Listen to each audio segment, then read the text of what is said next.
Hornady 223 Remington soft point, 55 grain. We're roughly 100 yards. We're going to do bullet integrity on this.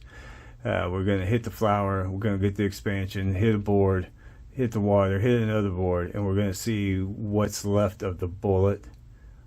Just how much it's chewed up. So there you go. Stay tuned.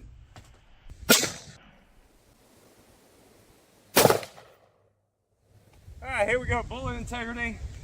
Made contact with the flower. Well, we went through the first board. That's our integrity right there.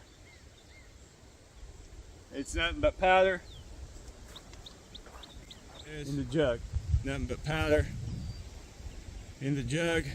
That's the bullet integrity. This test is complete. Bullet totally popped.